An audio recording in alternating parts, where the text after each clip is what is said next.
Kim made her way into their family organization, determined not to back down. She had come too far to give up now. The damage was already done, and there was no turning back. As she entered her father's office, she immediately noticed his displeasure.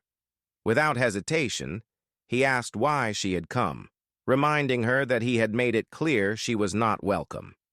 Standing before him, she stated that she was his daughter and that it was unfair for him to let her suffer as she was.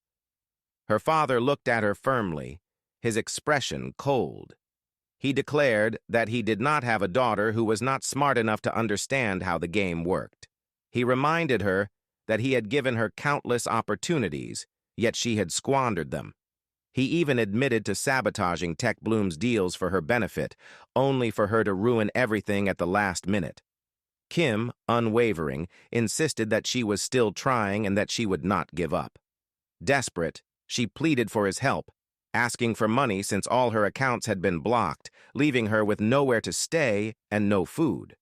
Her father stood up, walked toward her, and looked her in the eyes. He told her that enduring hardship would teach her a lesson, making her understand the importance of power. Because without power, she was nothing. Tears welled up in Kim's eyes as she asked if she was truly his daughter. She pointed out that he treated people unrelated to him better than he treated her. She had spent her entire life trying to measure up to his expectations, yearning for his approval. Moving closer, she begged him to show her mercy, insisting she needed only a small amount to survive for a few days. Unmoved, her father coldly replied that blood relations meant nothing to him. What mattered was what people could offer him. He told her to be smart, to find ways to survive, and to learn how the game worked. With that, he sat back down and continued with his work, ignoring her. Kim stood there for a moment before walking out. As she exited, she bumped into Woobin, who had been standing by the door, listening to their conversation. She looked at him briefly before walking away. Woobin then entered Kim's father's office, greeted him, and congratulated him on his new position as CEO. With a smile, he remarked that it was always good to see young people thriving. Kim's father, pleased by the compliment, thanked him. Woobin wasted no time in stating the real reason for his visit. He had come personally to terminate every deal between their organizations. Kim's father, alarmed, questioned the decision, emphasizing the strong relationship they had built.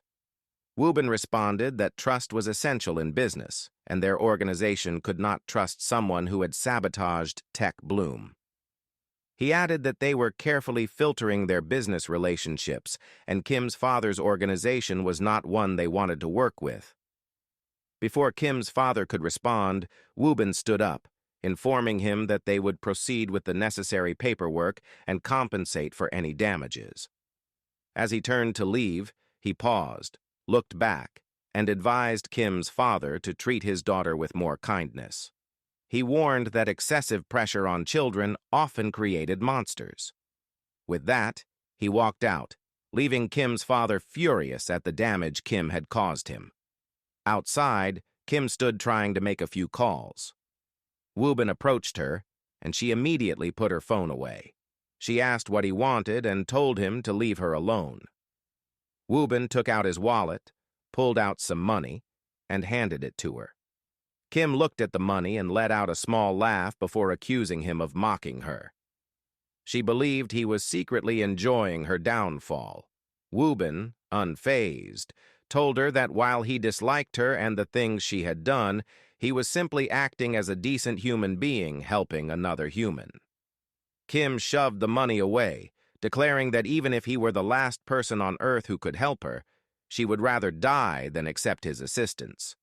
She blamed him and his friends for her current suffering. With that, she turned and walked away. Woobin stood there watching her go, feeling a rare pang of sympathy. He wished she would wake up to reality and realize that there was more to life than what she was clinging to.